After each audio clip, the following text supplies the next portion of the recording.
नमस्कार प्यारे साथियों।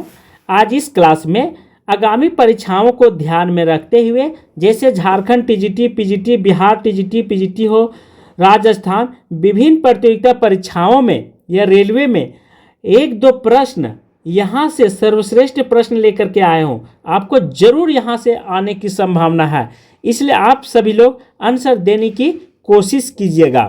फर्स्ट है, भक्ति आंदोलन को ईसाईयत की देन किसने माना है? ग्रियर्सन, रामचंद्र शुक्ल, हजारी प्रसाद द्विवेदी जी, डॉक्टर नामवर सी। बहुत अच्छा क्वेश्चन। क्या कहता है कि ग्रियर्सन के द्वारा यह माना तो गया है, ठीक है, आंसर हो जाए ग्रियर्सन साहब, पर क्वेश्चन पढ़ने का तरीका सीखिए। भक्ति आंदोलन को ईसाईयत की देन, ठीक है, ईसाईयत की देन के बारे में पूछा है।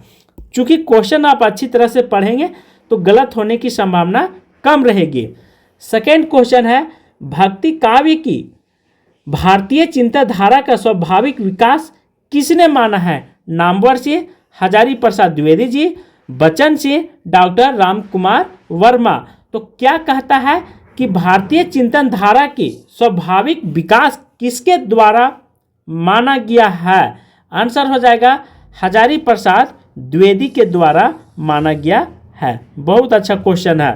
थर्ड क्वेश्चन है, पराजय के बाद व्यक्ति अपने आध्यात्मिक श्रेष्ठता प्रदर्शित करना चाहता है, यही मनोवृत्ति भक्ति आंदोलन का स्रोत है। यह कथन किसका है? बाबू श्याम सुंदर दास, बाबू गुलाब राय, आचार्य रामचंद्र शुक्ल, पंडित हजारी प्रसाद द्विवेदी जी। क्वेश्चन क्या कहता है कि पराजय के बाद आध्यात्मिक श्रेष्ठता, अर्थात जब यहाँ पे मुगल शासन आ गया था तो लोग क्या किए थे? मंदिरों में जाकर के शरण लेना स्टार्ट किए गए थे। तो यह कथन किसके द्वारा बोला गया है? तो बाबू गुलाब राय के द्वारा दिया गया कथन है। आप इस चीज को भूलेंगे नहीं, किसी भी हाल में नहीं, ठीक है, क्योंकि ये सब कथन दिखाई जरूर देगा परीक्षा हॉल में। काल को हिंदी साहित्य का स्वर्ण युग किसने माना है? जॉर्ज ग्रियर्सन, बाबू गुलाब राय, श्याम सुंदर दास, डॉक्टर आचार्य रामचंद्र शुक्ल। तो आंसर हो जाएगा श्याम सुंदर दास। देखिए फर्स्ट में क्वेश्चन क्या है, यहाँ पे पूछ रहा है कि भक्ति आंदोलन को हिंदी साहित्य का स्वर्ण युग कहा गया है, हिंदी साहित्य को स्वर्ण युग। और फर्स्ट क्वेश्चन हम यहाँ पे आपको ले चलते हैं, इसी से रिलेटेड है कि फर्स्ट में कहता था भक्ति आंदोलन को ईसाईयत की देन, ठीक है, तो आप ग्रियर्सन लगाएंगे। और जब आपसे पूछेगा भक्ति आंदोलन के बारे में, ठीक है, भक्ति आंदोलन को स्वर्ण युग किसने कहा है, तब उस समय लगाएंगे श्याम सुंदर दास। यहाँ पे आप कंफ्यूज नहीं कीजिएगा ग्रियर्सन लगा करके, दोनों में अंतर है, ठीक है। इसी तरह की क्वेश्चन आपको वहाँ पे डाल देगा। लगेगा क्वेश्चन बहुत आसान है, लेकिन क्या है कि आपको गोल गोल घुमा देगा। 5 है, हिंदी साहित्य के इतिहास में नामवर की दृष्टि से कौन सा काल सबसे विवादास्पद रहा है? आदिकाल, रीतिकाल, आधुनिक काल, भक्ति काल। तो सबसे विवादों में घिरा हुआ था भक्ति काल का ही नामकरण। 6 है, भक्ति को धर्म का रसात्मक रूप किसने कहा है? यहाँ पे क्वेश्चन पूछ रहा है, रसात्मक के बारे में पूछ रहा है। ग्रियर्सन महोदय, आचार्य रामचंद्र शुक्ल या रामकुमार वर्मा, राहुल सकृत्याय, किसके द्वारा? तो आचार्य रामचंद्र शुक्ल के द्वारा कहा गया है। बहुत इंपॉर्टेंट क्वेश्चन है, आप इसे जरूर ध्यान से आंसर देंगे। भक्ति को रसात्मक का। 7 है, भक्ति काल को हिंदी साहित्य का स्वर्ण युग कहा जाता है, ठीक है, किस कारण से कहा जाता है? किसको? भक्ति काल को स्वर्ण युग। इस काल में हिंदी साहित्य की सभी विधाओं में साहित्य सृजन हुआ था। बी, इस काल की रचनाएं अत्यंत लोकप्रिय एवं उत्कृष्ट थी। सी है, इस काल में सर्वाधिक साहित्य रचा गया। डी है, इस काल में हिंदी को राजभाषा के पद पर प्रतिष्ठित होने का अवसर मिला था। क्या होगा आंसर 7 का? तो आंसर हो जाएगा बी, इस काल की रचनाएं अत्यंत क्या था? लोकप्रिय एवं उत्कृष्ट मानी जाती थी। किस काल की? भक्ति काल की। यह बात आप ध्यान रखेंगे, बहुत इंपॉर्टेंट है।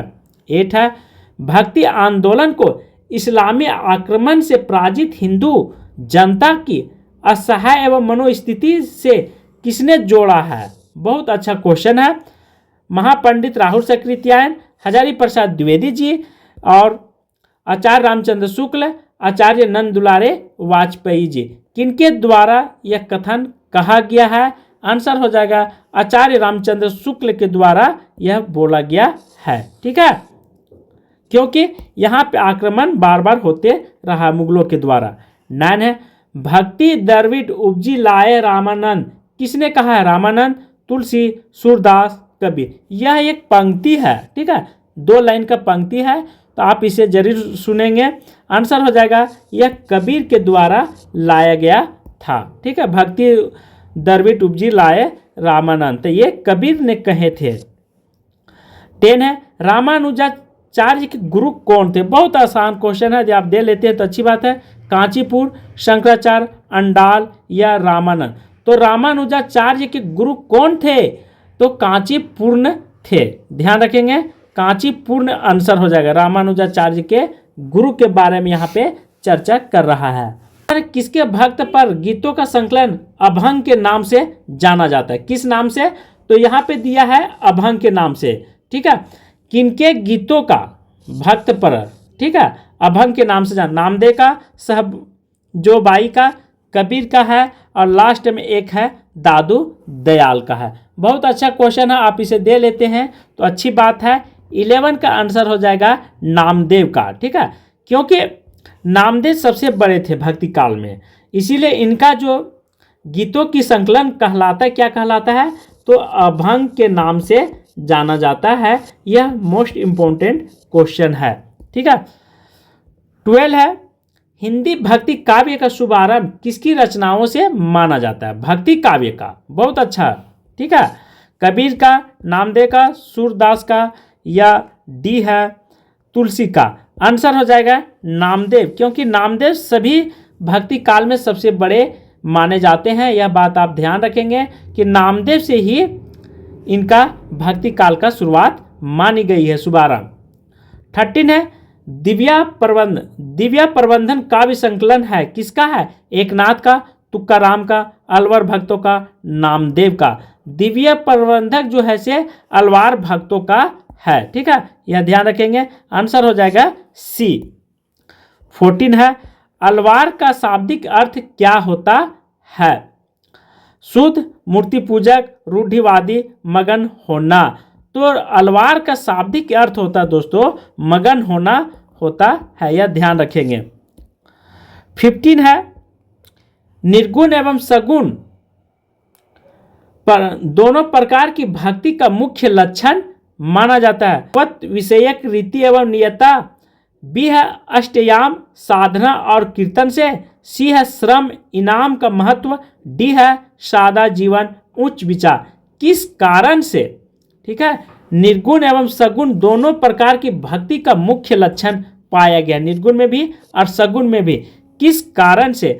आंसर हो जाएगा भगवत विषयक रीति एवं अन्यता के कारण। यह ध्यान रखेंगे। यहाँ पे थोड़ा सा टाइपिंग में मिस्टेक है, तो यहाँ पे अन्यता होगा, यह आप सुधार लेंगे। ठीक है, इस तरह से तो ऑप्शन ये सही हो जाएगा। जिन्हें नामवर के गीतों का सबसे पहले संपादन किसने किया था? संत एकनाथ ने, नाथ मुनि ने, ज्ञानेश्वर में, और डी है यहाँ पे नामदेव ने। तो नामवर के गीतों का संकलन किनके द्वारा किया गया था? तो नाथ मुनि के द्वारा किया गया था, आप इसे भूलेंगे। अलवार गायकों की संख्या थी 10, 11, 12 या 13? कितना था? बहुत अच्छा क्वेश्चन है, बहुत आसान भी है। आंसर हो जाएगा 12 था, यह बात आप भूलेंगे नहीं।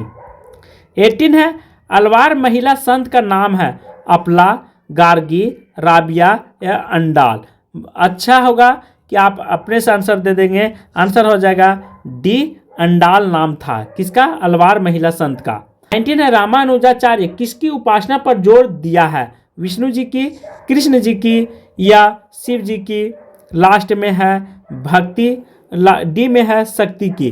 तो रामानुजाचार्य ने किसकी उपासना करने के लिए बोले थे? तो वह विष्णु जी की उपासना करने के लिए बोले थे, इन्हीं के पर ज़्यादा विशेष ध्यान दिए थे भक्ति काल में। 20 अवधूत किसे कहते हैं? माधाचार्य के अनुयायियों को, निर्विकाचार्य के वैरागियों को, रामानंद के वैरागियों को, चैतन्य के सन्यासियों को। अवधूत किसे कहा गया है? आंसर हो जाएगा रामानंद के वैरागियों को अवधूत के नाम से जाना जाता है। यह बात आप भूलेंगे नहीं, ऑप्शन सी। तो आज की क्लास मैं यहीं पे समाप्त कर रहा हूँ। अच्छा लगेगा तो लाइक कीजिएगा, शेयर कीजिएगा, सब्सक्राइब कीजिएगा। थैंक यू, धन्यवाद।